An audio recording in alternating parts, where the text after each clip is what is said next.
A few years ago, I was working in a school, a preschool, and I would go in each week and run a sensory motor program for them. And they were supposed to do things in the week when I wasn't there, and then I'd come back the next week and we'd try things. Now, these children were, I would say, very poorly skilled. There was lots of things they couldn't do, and I was quite surprised because it was a high income area that they were coming from. There were lots of protective factors. These children had good families. So I went away for a term. They didn't have me for a term. And then I came back the following term, and it was like it was a whole different cohort. I said to the teachers, "What have you done? Wow, these children are so much better skilled. You must have been doing all the things I said." And she looked at me and she went, "Well, no, actually we didn't.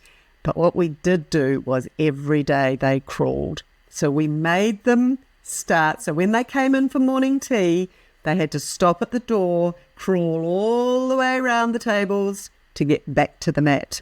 And I thought, wow, the power of crawling. So it was such an easy thing for them to do. So that's one thing. And the other thing is to teach them all how to skip. Skipping is really good, and to do a decent long skip. So none of those things are hard. You don't have to do a rhythmic movement course. You don't have to, you can just get it going. I'm Rachel. And I'm Jessica, and this is All Things Sensory by Harkla. We are both certified occupational therapy assistants, and together with Harkla, we are on a mission to empower parents, therapists, and educators to help raise confident and strong children of all abilities. On this podcast, we chat about all things sensory, diving into special needs, occupational therapy, parenting, self-care, overall health and wellness, and so much more.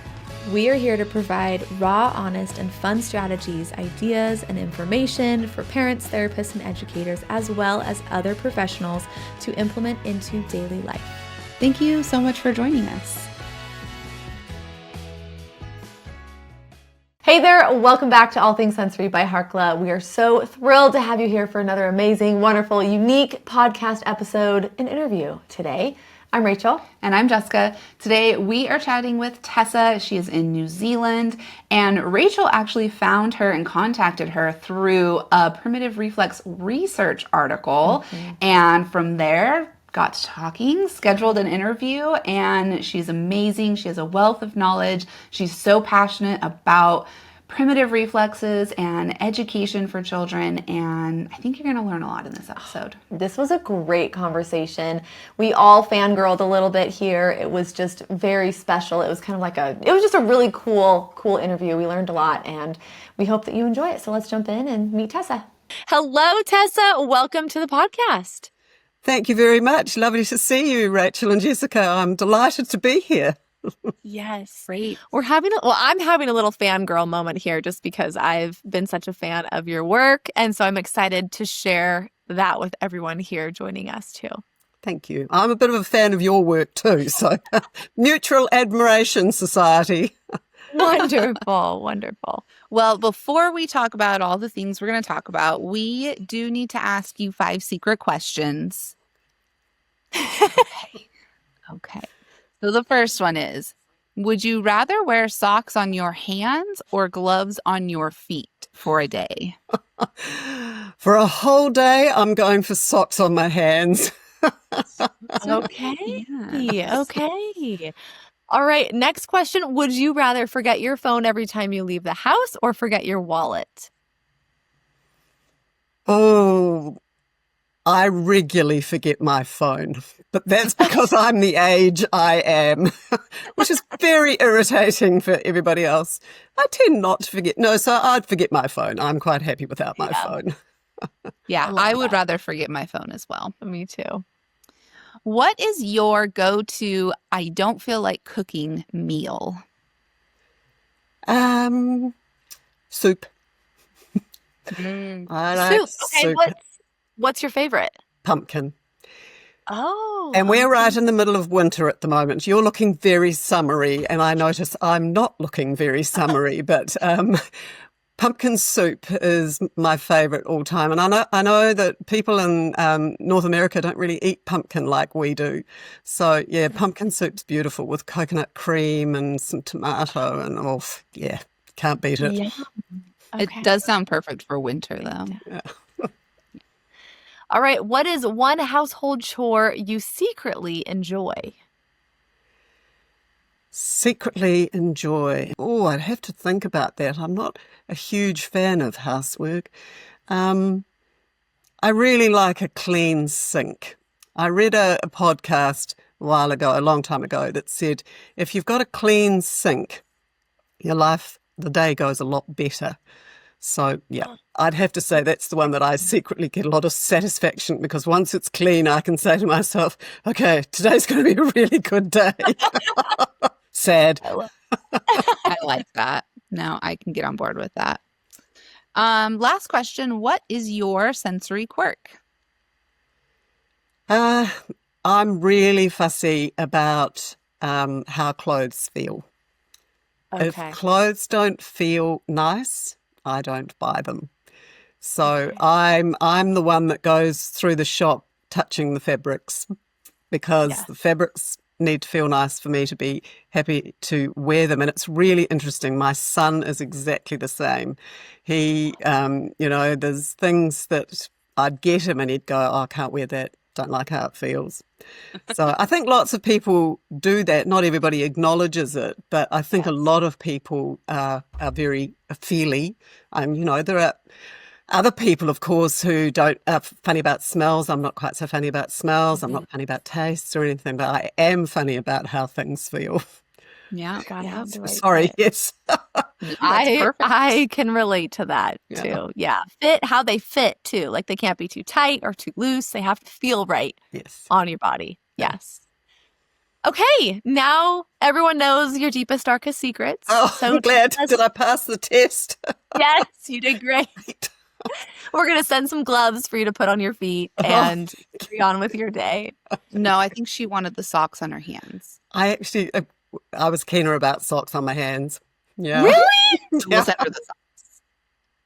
Okay. Socks on your hands. We'll send you some socks. I thought for sure gloves on the feet. Maybe that's because I was stressed out about that one. Must have. Anyways. Well, regardless, tell us who you are, what you do, why you do it, all the beautiful things. Okay, so I'm a teacher by trade.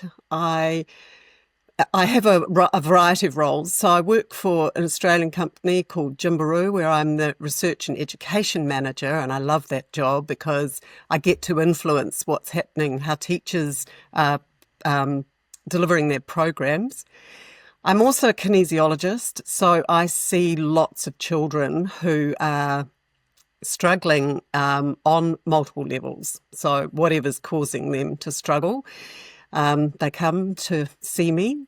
I teach music, so I teach to a group of children every week, and that keeps me real, because quite often what happens, people of my age end up in an ivory tower and they tell other people what to do, and it's not based on what's actually happening right now. Children are different from, the children I started with.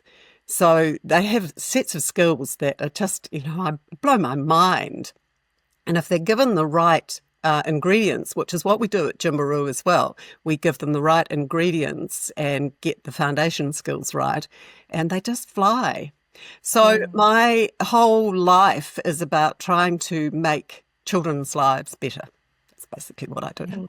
How did you get into this area? You said you were a teacher. So did you start there and realize you wanted to do more? I started 1,000 years ago, and I specialised in physical development. Not physical development, phys ed, PE. So I'm trying to get the terminology right for other side of the world. PE. And I did a course with a woman about sensory motor integration.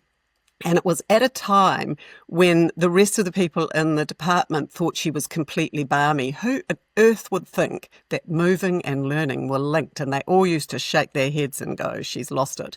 For me, it was like light bulb moments. I just sat in this class and I went, yes, because I'm very much a bottom-up type person. I want to find out what's underneath the problem, not what's presenting to me, but what's underneath it? What is causing this? That's the question I've asked all my working life.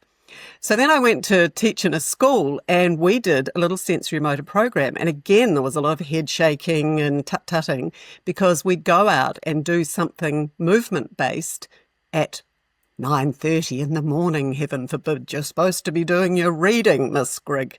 So but I got extraordinary reading scores, and they were very puzzled about this because I was a first-year teacher. I shouldn't get those good scores. And then all the way through, everywhere I've worked, I've added in that whole movement thing to whatever I'm doing. I watched one of your podcasts that said we all had to crawl, and I thought, oh, I've never done that, but I'd be tempted. Make all my adult students crawl around the room. You know, I certainly make my children all crawl everywhere, but anyway, if I was back teaching adults, I think they'd be crawling around the room. That's good.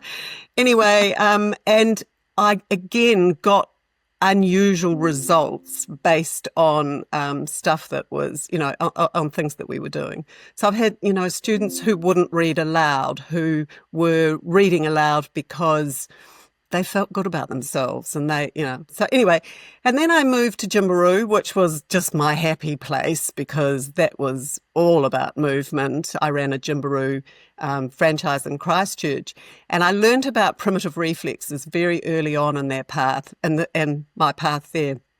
And that was the second major light bulb moment for me, because as a kinesiologist, I'd been seeing lots of children where the parent goes, they're just lazy. They just, you know, if they just tried a bit harder, they'd do it. And they had all the protective factors. You know, there was a really good environment for them to be thriving in, and they were not thriving. And when I heard Dr. Jane Williams talking about primitive reflexes, the light bulbs just went off, and I went, this is my problem. And so then I set about working to find ways. There weren't good ways back then. That was, I don't know when that was. It was a long time ago too.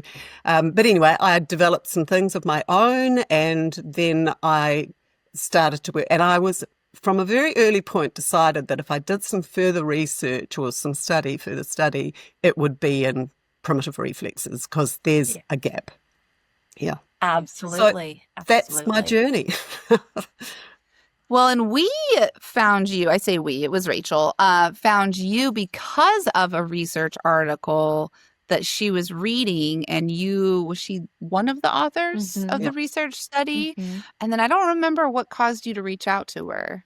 Because it's a research article that I wrote a crawling curriculum, and that goes through the different activities. And it's just a research article that I continually would just find and refind and refind, and it's just been bookmarked for years. And every time I come to it, I'm just like, this is amazing. Like, why aren't there more studies like this? And I think where it actually started, I don't know if you're familiar with Gwen Wild. No, don't. She's an OT. She had done some work in New Zealand, and we had her on. She's the previous owner of Sensational Brain. We had her on the podcast years ago, and she had shared a story with us about all of these kids, all of these moms who were pregnant during this huge earthquake. Oh, yes. And the research followed those kids who were in utero during this devastating earthquake. And that to me is just something that has stuck with me for years. And I just find that huge connection between the reflexes retained, you know, and so forth. You can talk more to it as well, because I know you cover that. Well, that's really interesting, because I actually heard you talk about that on one of your podcasts, and I do know who you're talking about. I think it was done with Kathleen Liberty as well. Okay. And what happened in my research was, unbeknown to me, I just went and picked a group of children who were the right age, who I could, you know, would be young enough, but I could still, you know, was sensible enough and were being tested and stuff, all that sort of stuff. So I had a whole lot of criteria. I deliberately did not look at their birth dates because I didn't want to influence my testing. So I completely ignored that data. When I did the testing, I thought, oh, I've done something wrong, because the reflex results were so high. It was like, oh, I must have done these wrong. So I sent off about 40 of the tests to Australia to have them moderated. And she came back and she said, well, there's only 3 I disagree with. 2 you haven't the reflexes were higher than you tested and one you over-tested. And I went, oh, what's going on? And then I went and looked at their birth dates. And they were reflex babies. They were either, earthquake babies. They were either born just before the earthquake. So they had a mum who was terrified through the earthquake. There was one woman who I interviewed, and she was actually in the hospital having her baby when the earthquake happened, and her child had a high reflex score. And the others were either in utero, or they were had been born for a little while, but not long. But they were still in that phase where they were majorly affected by the earthquakes. So, but that's happening. I've seen it also with the pandemic. I was just going to say, we're at this age now. They're turning 5 years old. My son is a pandemic baby. Yeah. And so I just think about that connection too with and even the pandemic babies who were, around the age of 2 when the pandemic hit. I think that's a big factor to consider as well. Absolutely. They had very scared parents. We didn't know what was going to happen. They were frightened. They were losing jobs, all sorts of things. And that translates to reflexes, becoming so that they're retained again, even if they might have been inhibited, it undoes. So it's been, we're sitting on a time bomb. It's just horrible. If you talk to teachers, they're all talking about how difficult the classroom is. I noticed with my children that I do a lot of this work with and I've only got a small group, so I've only got 12 children that I work with. But they go to school and they sit down and learn. I have not had anybody who's in this difficult place. So it's definitely fixable. And that was why I did the research, was because I wanted to know, could you do an intervention that would affect a whole class? And the answer was very definitely yes, you could do that quite easily. And again, we do that at GymbaROO. We affect a whole group of children by the way we operate. And I think that to me is vital, particularly in light of what the children these days have gone through. Yeah. Can you talk more about your research that you did, just for our listeners who maybe aren't familiar with the article? We will link it in the podcast show notes so people can check it out. But can you just talk more about what you did and more of the findings that it came about? Sure. So what I did was I took a program called Rhythmic Movement Training, which I like. There are a variety of reflex integration programs, and they're all fine. The reason I liked the rhythmic movement was because there was rhythm involved, and because I'm a bit of a music and movement type person, to me that seemed like really good thing to do, to get a rhythm involved, because I know that if children can keep a beat, they have a nicer life. That's the short version. So I like the rhythmic movement. I also like it because it can be done with quite young children. So some of the other programs, they wait till they're 6 or 7. I think you need to be doing it when they're young. I do rhythmic movement with babies. Anyway, I chose these 6 and 7-year-olds because they could be tested. They were at school. If if their reading and writing wasn't going that well, it would be evident by now. All those kinds of things. And so they did 4. I think some schools did. They all did 4 exercises, just little movements, and I let them choose, which some teachers found a bit hard to do, because that's Moira Dempsey in Australia. She likes children to choose what they feel like, and it's really interesting. If you can trust that they know what they need, they usually choose the thing that you probably would have chosen for them. So they did those exercises for 6 months, half the class, and then after 6 months, the whole class joined in. The things that the teachers said was they couldn't believe some of the results they were getting, the cohesion of the class, just how the children were emotionally a lot better. They were much better focused. There was lots of those kind of comments. From a statistical perspective, The reading was the one that showed best because it happened quickly. And the other one, there was some emotional things that showed statistically. However, all of the teachers were quite surprised the maths didn't show because they just said our kids' maths is so much better. But it didn't show from a statistical perspective, which is quite a high bar. So that was okay. So, and the other thing that was important about the research was it easy for the parents, for the teachers to do? And it was. And that was because it was all done with the teachers, right? It wasn't at home at all. No, they didn't do any at-home stuff. They just, and what I also found out was that it's like broccoli. You can't just eat broccoli on the first Sunday of the month. You've got to eat your broccoli all the way through. And it's the same with these movements. The classrooms that got the best results were the ones who did it every day. And the ones that did it, 1 or 2 times a week, oh gosh, we're a bit busy, haven't got time for that, they didn't get the same results as the other classes. So it is definitely a little bit lots. Well, and you said broccoli. I always compare reflex integration to working out. Just because that's something I'm interested in. And it's like you can go to the gym once a week and maybe you'll see some things happen after a while. But if you go 4 to 5 days a week to work out, you are going to see tremendous changes. Absolutely. And if you're consistent and, you work hard at it, you're just going to see those positive results. And I think the same is true with reflex integration for kids and for adults, Absolutely. Yeah. So you have to build those new neural pathways in the brain, and it takes time and it takes repetition, and it can be hard, but I feel like once you see those positive results, it's worth it. Well, the little boy, and this is what happens in a classroom, there was a little boy who was 6. He had a reading age of 12, so he's never going to get any intervention. He's a little doing fabulously. And he came to me because he was very articulate as well. He said, Tessa, I love your exercises. And I said, because he ended up in the group that was doing it. I said, oh, why do you like them so much? He said, they've made my soccer so much better. And I said, oh, football, soccer football. And I said, oh, what have they done to your soccer? He said, I can get round the legs so much faster. And I thought, here's a child who's clearly very academic, and they're the types that drop out of sport because they find it hard. Hopefully this kind of intervention would keep him playing sport for longer. To me, that's a win. Yeah.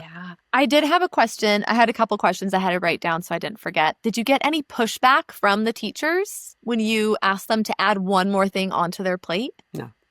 Okay. Were these teachers who volunteered to do this? Yeah, they volunteered, and I'd given them quite a lot of background information, and because they were all struggling with their children, they went, oh, hallelujah, I'm prepared to try anything. Try anything. Yeah, that makes sense. Okay, my next question, did anyone report any regression in the children before progression? Because sometimes we see that with reflexes. Yes, you can do that. No, I'm not aware of that, but I wasn't monitoring them like a mother will monitor her child. Okay. So, yes, I've seen that. I've seen that in my practice where things go a bit pear-shaped, or what you're trying to address doesn't get addressed. I remember one little boy, we were trying to address bedwetting, which was the big issue, as I'm sure you are aware, with reflexes. Anyway, there was absolutely no progress on the bedwetting, but he turned into an Olympic swimmer, having not been prepared to get wet. So there was lots of laughter about the fact that we weren't actually fixing, but then the bedwetting did sort, but it just had to be a progression that he needed to go through in his own time. So, yeah. I wonder if there's a difference between doing these exercises at home where it's the parents directing the child versus in a classroom setting, all of the students are doing it together. It's fun. It's a connection activity. Like, I wonder if there's a difference in that regression, in how it, progresses, if that makes any difference. That is such an interesting question. And when I was walking the dog yesterday, I was thinking about this. The thing that happens in a classroom is you get a collective energy and you get a collective intelligence, and you don't get that at home, which I think makes it harder for parents to keep the momentum going. And so I noticed this with my 3 to 5 year olds in their music class. There are some of them who don't do what I'm asking them to do that well, but they seem to be getting the benefit of it because they're getting it from everybody else as well. That's real quantum physics type stuff. And I know it's a bit sort of, but there's definitely more being written about this whole energy stuff and how to change trajectories for people, adults and children. So definitely, I think that's a really good question, that they definitely, a classroom setting is actually really good if you can get the teachers on board. I've got a couple of teachers in Christchurch who do my stuff. They do 10 minutes every day, regardless. And they know that their day goes a whole lot better when they've done their 10 minutes than when they don't. And they only don't for a reason, they couldn't or whatever.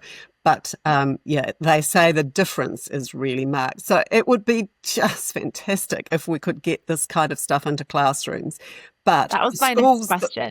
For schools that, can't do it or think they haven't got time, at home, you can still make some really good progress at home too.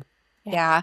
I think the trick is like getting the entire family involved. We interviewed a parent who went through our digital course on primitive reflexes, and she has 5 kids? They did it as an entire family throughout the summer. It was like the parents doing it and all of the kids doing all of the exercises every day.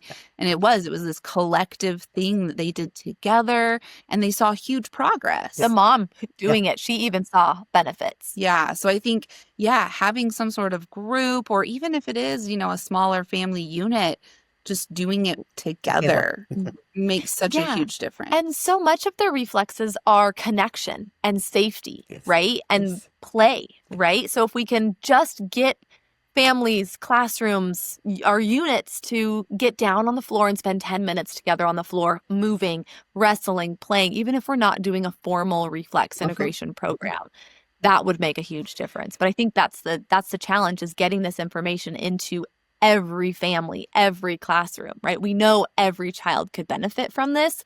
So where do we go from here? So a few years ago, I was working in a school, a preschool, and I would go in each week and run a sensory motor program for them. And they were supposed to do things in the week when I wasn't there, and then I'd come back the next week and we'd try things. Now, these children were, I would say, very poorly skilled. There was lots of things they couldn't do, and I was quite surprised because it was a high income area that they were coming from. There were lots of protective factors. These children had good families.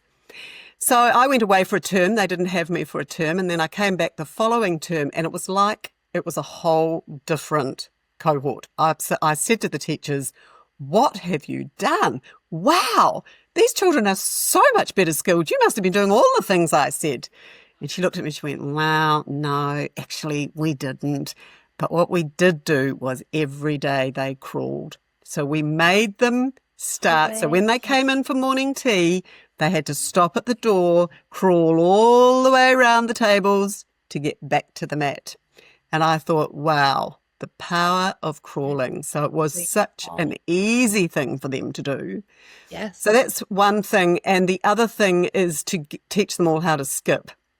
Yes. And skipping is really good, and to do a decent long skip. So none of those things are hard. You don't have to do a rhythmic movement course. Yeah. You don't have to, you can just get it going.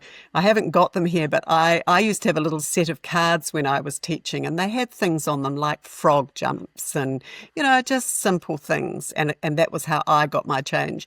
But I didn't make my children, when I was first teaching, I didn't make them crawl every day. But if I was doing it again, that's what they'd be doing.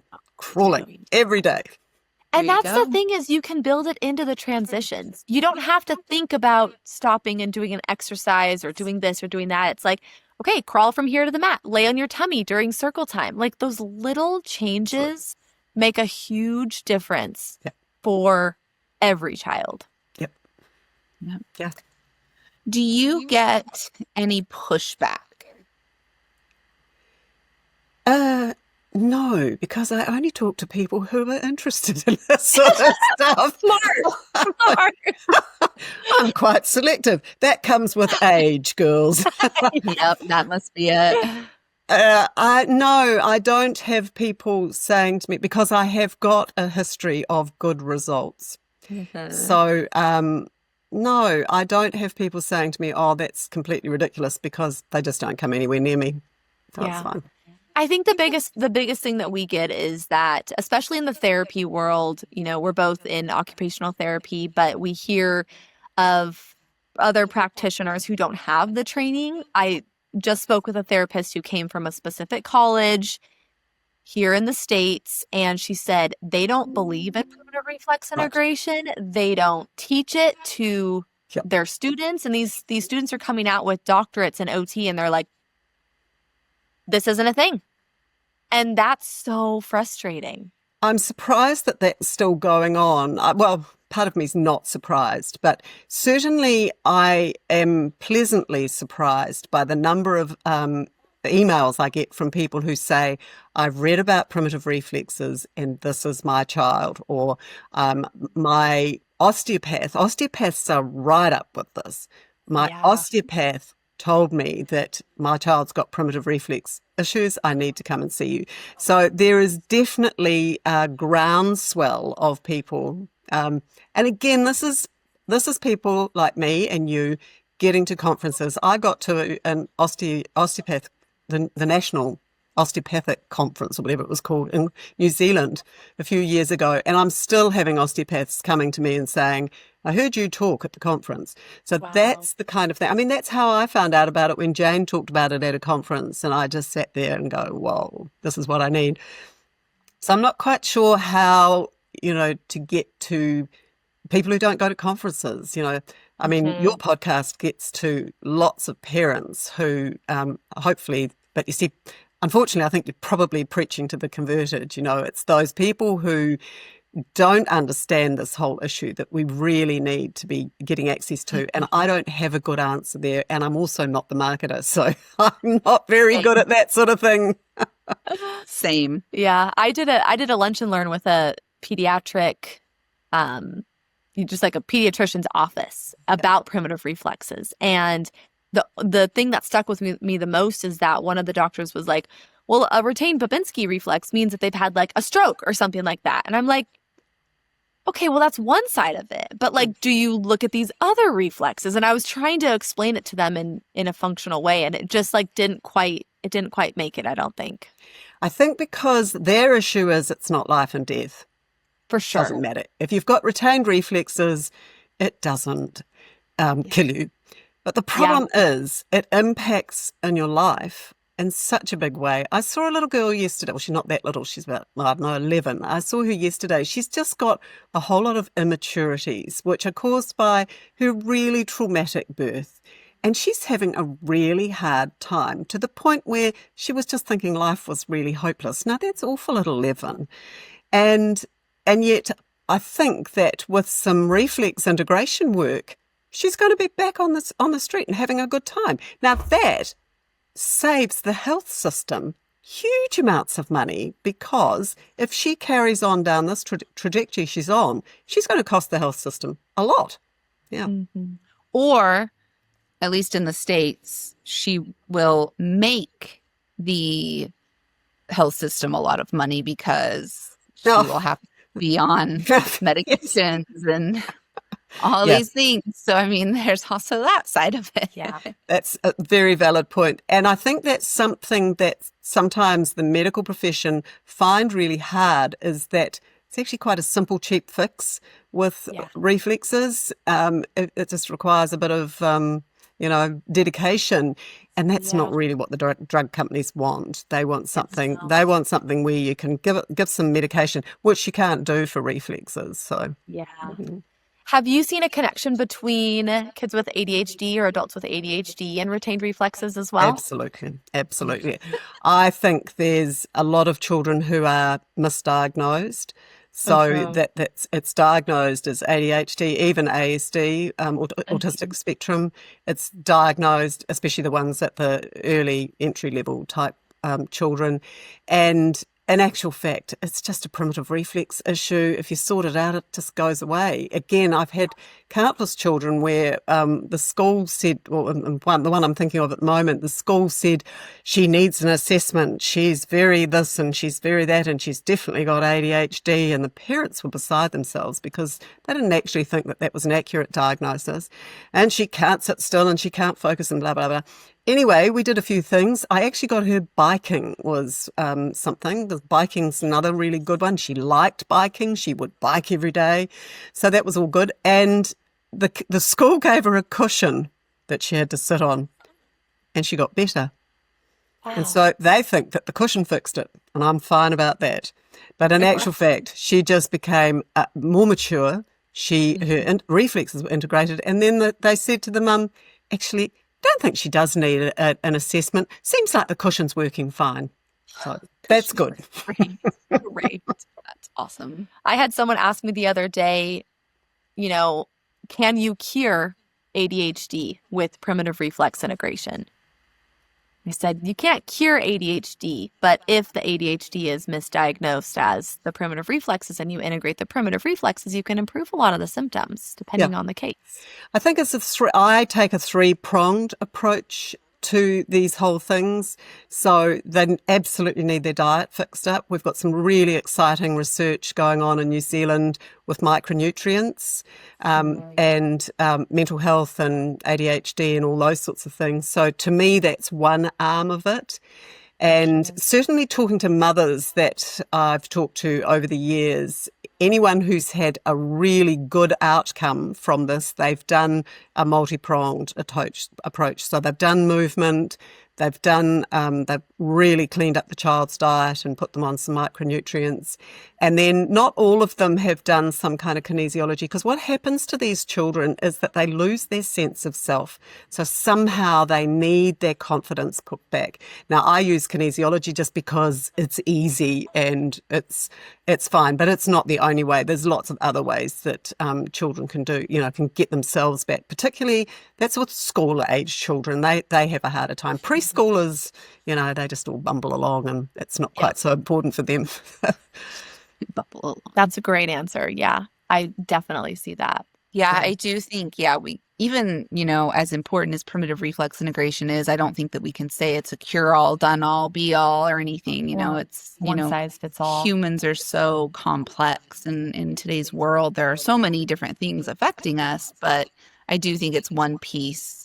It's a huge piece, very large piece. Actually, one of the things I didn't say was the trip to the osteopath is the other thing that I always recommend, so that they're structurally, so the child needs to be structurally sorted out. At GymbaROO, we say you should go home from the hospital with your new baby via the osteopath. So you get yourself and your baby sorted out on the way home. Now, that must have been said by somebody who hasn't had a baby, because I can tell you the last thing you want to do when you have just had a baby is go to the osteopath. But certainly quite soon after that delivery, I think that can quite often help to stop some of the issues. Doesn't stop them all, but I think it can improve things, Absolutely, a big piece of it. So fascinating. Yeah. Do you have any other little trinkets of wisdom that you'd like to share? I just feel like your career, it just has, I could just chat with you all day, but is there any other nuggets that you can share with our listeners or me? Yeah. I think from what I've learned over time, it's about finding what works for the child and the family. Again, I was talking to an anaesthetist, and he said that when children have had surgery, they used to send them away with the painkillers for the child, and it would be 3 times a day and blah, blah, blah, just to keep the pain at a good level. And he said they did research and found out that it never got administered because 3 times a day was too much. But he said when we changed it and we gave them slow acting once a day, then it got given to them. And that's the same thing with this whole primitive reflex thing. We have to work with the family and find what they can manage, how much can they fit in. So yes, I might want them to do 5 things, but I know that 5 things aren't going to be done. So I'm just going to, let's focus on 2 things. So send them away with 2 things that will get done rather than 2 things that won't. And I think my other thing that I have always throughout my entire working life believed is that just about everything can be changed. And it's just a matter of finding the thing that helps to get whatever you're trying to change. And that, for parents who are struggling with whatever's going on in their lives, with their children in particular, I think that knowledge is important, that we maintain a sense of hope, because sometimes I think parents on a day-to-day basis just feel like it's completely hopeless. And for me, and obviously for you, that whole primitive reflex thing is vital as part of the piece of the puzzle. Definitely. I think that's great advice. I love Especially that. for professionals, therapists working with these families who have a lot on their plate. Just need to figure out what can they do and start there. Yeah. Yeah. This has been absolutely lovely. Do you have any questions for us before we end? I don't have any questions. I just want to tell you to keep doing what you're doing, because I think it's so fantastic, and I love the approach that you're taking, and I think parents appreciate this kind of wisdom from people who are in the field and doing it. To me, that's really important, because you're seeing it as I am as well. So I think it's very cool. No, I think what you do is very cool, and it's been lovely to talk to you. Yes, Yeah, it was lovely to talk to you. Thank you so much. Thank you so much for listening to All Things Sensory by Harkla. If you want more information on anything mentioned in the show, head over to harkla.co/podcast to get the show notes. If you have any follow-up questions, the best place to ask those is in the comments on the show notes, or message us on our Instagram account, which is at Harkla_family or at All Things Sensory Podcast. If you just search Harkla, you'll find us there. Like we mentioned before, our podcast listeners get 10% off their first order at Harkla. Whether it's for one of our digital courses or one of our sensory swings, the discount code SENSORY will get you 10% off. That's SENSORY. Head to harkla.co/sensory to use that discount code right now. We are so excited to work together to help create confident kids all over the world. While we make every effort to share correct information, we're still learning. We will double check all of our facts, but realize that medicine is a constantly changing science and art. One doctor or therapist may have a different way of doing things from another. We are simply presenting our views and opinions on how to address common sensory challenges, health-related difficulties, and what we have found to be beneficial that will be as evidence-based as possible. By listening to this podcast, you agree not to use this podcast as medical advice to treat any medical condition in either yourself or your child. Consult your child's pediatrician or therapist for any medical issues that he or she may be having. This entire disclaimer also applies to any guests or contributors to the podcast. Thanks so much for listening.